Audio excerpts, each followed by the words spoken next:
Shalom. First off, I want to give all praise, glory, and honor to Yahweh Bahashem, Yahweh Shai, Bahashem Rakakodash. Double honors to the apostles and the elders of Great Millstone. Salutations to the hopeful elect that are scattered throughout the four corners of the earth. And to all my brothers out here preaching this truth to you, I say Shalom. This is a Montazar from the Chicago camp coming back at you again with another lesson entitled, If a Man Have Two Wives, Being Greedy. So this is a two-part title.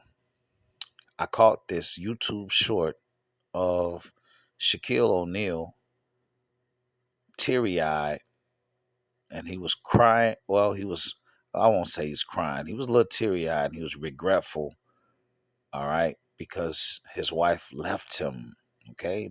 His wife divorced him, all right, because he says he had too many women, and he was being greedy, messing around with too many women, okay? So this two-part title, If a Man Have Two Wives, the first part of that title comes from out of the law, okay, and how a man was supposed to divide the inheritance or his things that he has amongst his sons if he had two wives. All right, so it's kind of like, how do you uh, divide this property up fairly, or based off of what the Lord says? The second part of the title, being greedy, what does that mean? Because here in Babylon, they have something called cheating. Okay? There's no such thing as cheating. Are you trying to say adultery? That's what Christians are trying to say. The Christians is trying to say Esau and his wine, right, tells you that if you have a wife and you have another wife, that's committing adultery. Or if you have a concubine, that's adultery. That is the furthest from the truth. There's no such thing as cheating. A man can have multiple wives. You don't like it because a man is not a man in Babylon. A man is not a man in Babylon the Great. And a woman is not going to let a man be a man in Babylon the Great. Because Babylon the Great teaches these women from the time that they're children that they're equal to a man. There's no way a woman that was raised in Babylon is going to subject herself, all right, to a man and say, oh, he can have as many women as he wants. Okay? So Esau then got the woman's mind, and he rewards her with cash and prizes. Okay? So no matter how much money you make, Shaq, and no matter how successful you were with your Hall of Fame career and all of the notoriety and all that disposable income that you had, doesn't mean anything because the woman ended up divorcing him and taking his children. And I'm sure she got some cash and prizes too. All right, because that's how Esau rewards them for divorcing you. All right, so you were never meant to truly enjoy this place. Okay, she took your kids, and guess what? You know it made you sad. All right, in the ancient world, when a man put away his wife, she didn't take the kids. She kicked rocks. The kids belonged to the father. All right, but Esau here in this place, he does exactly the opposite. This is Sirach 9 and 2. It says, give not thy soul unto a woman to set her foot upon thy substance. So the Lord say, you don't let a woman set her foot upon thy substance. What does Esau do? He gives her your substance in the form of child support, maintenance, alimony. Okay? Micah 2 and 10. Arise ye and depart, for this is not your rest. Because it is polluted, it shall destroy you even with a sore destruction. All right. So we wasn't really truly meant to have any rest on this side. All right. Right now, it's all about us bearing the indignation of the Lord. All right. So the question, right, Is having multiple wives a sin? That's the question. Because 1 John 3 and 4 says, whosoever committeth sin transgresseth also the law, for sin is the transgression of the law. Is having multiple wives the transgression of the law? Let's find out. Let's look at some notable men with multiple wives. All right, so here's the second question. Would the Lord Yahweh give King David multiple wives if it was adultery? Would the Lord give King David multiple wives if it was adultery?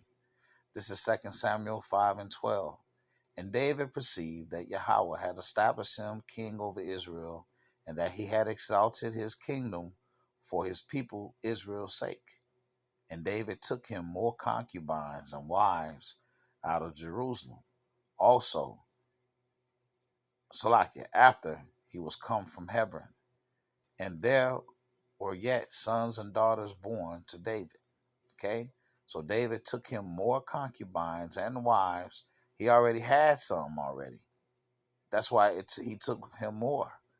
He took him more concubines and wives out of Jerusalem after he was come from Hebron.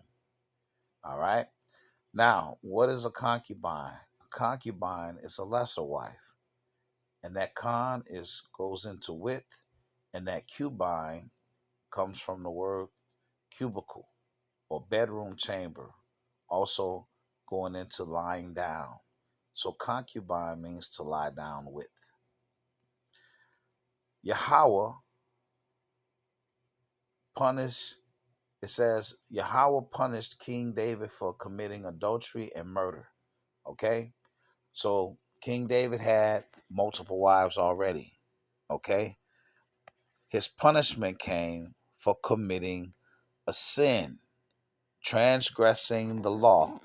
So there was two sins he committed: adultery, sleeping with another man's wife, and he also, to hide the fact that he impregnated her, he committed murder. Okay? He committed murder to hide the fact that he impregnated that wife as well. So there was two grievous sins that David did, and the Lord punished him for that. Okay?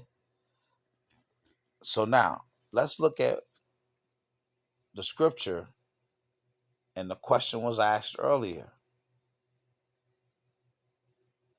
Would the Lord give David multiple wives if it was adultery? The answer is no.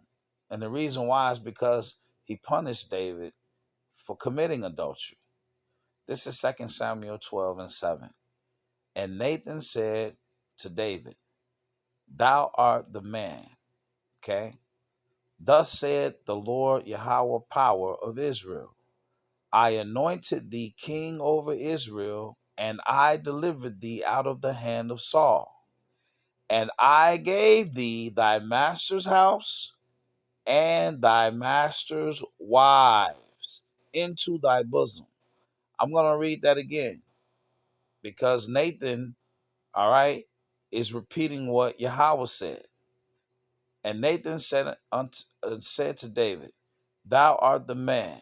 Thus said Yahweh power of Israel.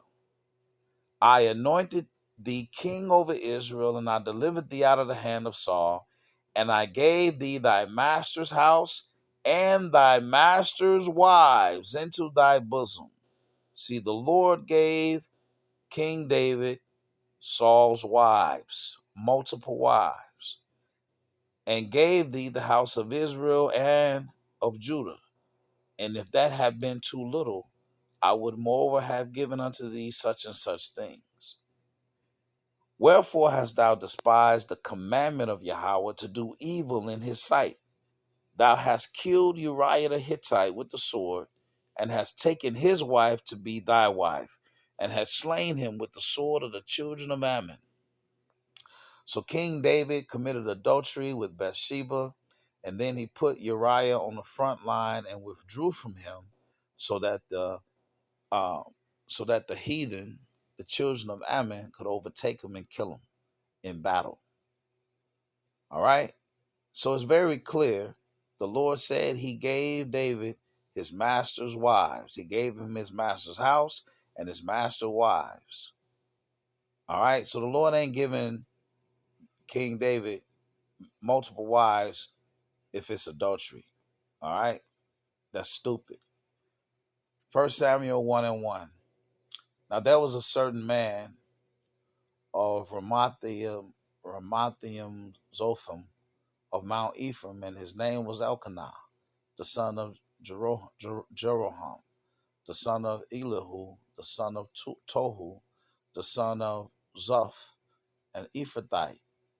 And he had two wives.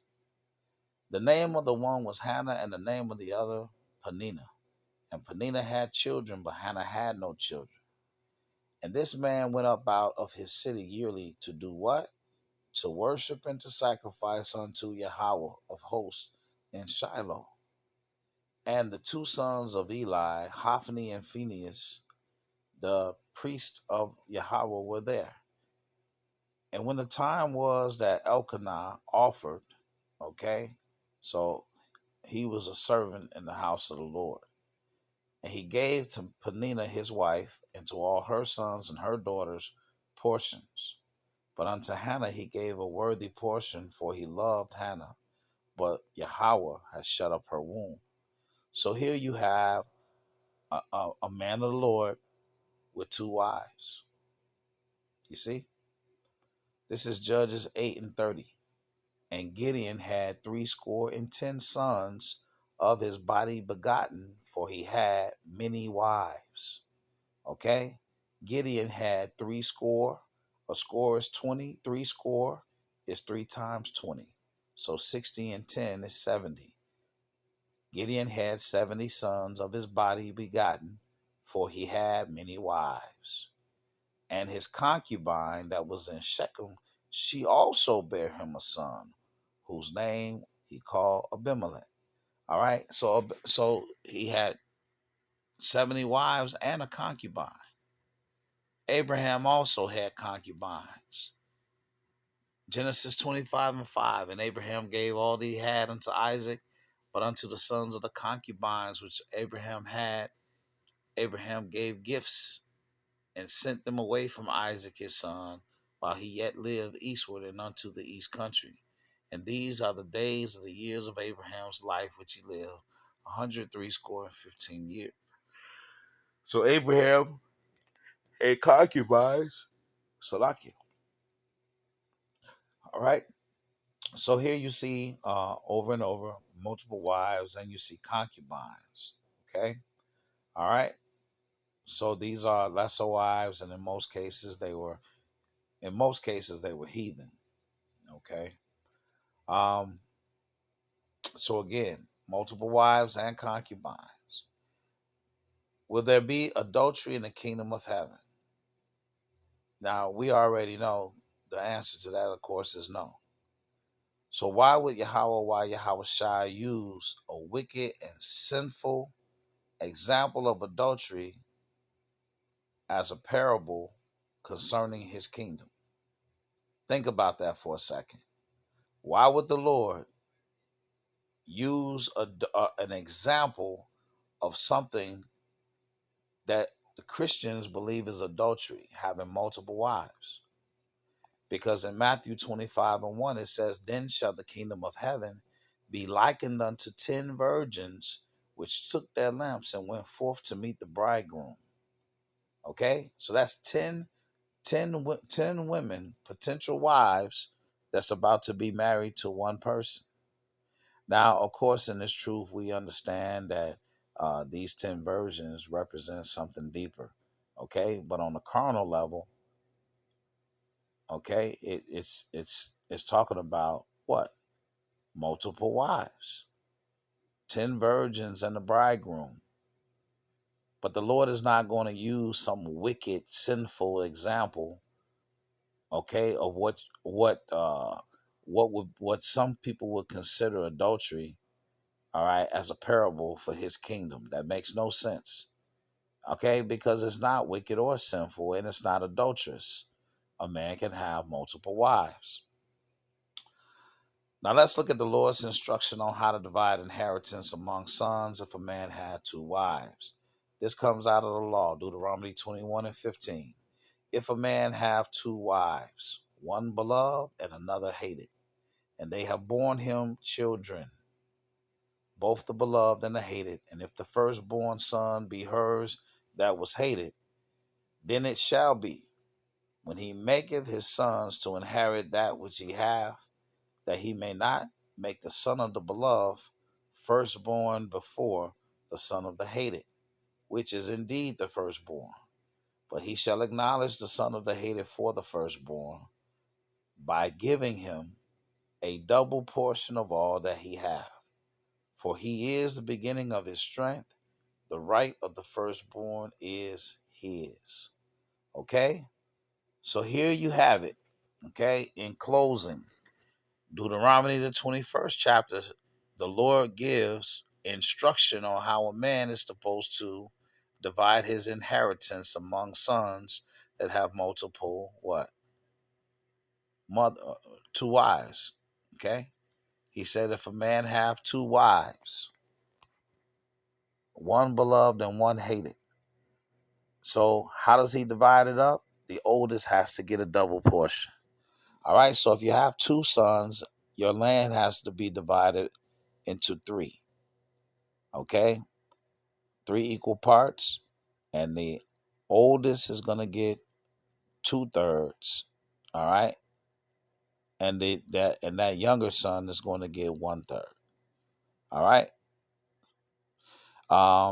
If a man had, let's say he had three sons, the same rules apply. The land is going to be divided up into four equal parts, and the first son or the eldest son is going to get a double portion. So he's going to get half or 2/4, all right? And the other two is going to get a fourth. You see? The oldest always got a double portion. How did we know that? Because the Lord gave the instruction in Deuteronomy 21:15. Okay? So, with that being said, this has been, all right, if a man have two wives, being greedy. Okay? Shaq, you should have had more women. All right? You could have had more women, and you still could have more women.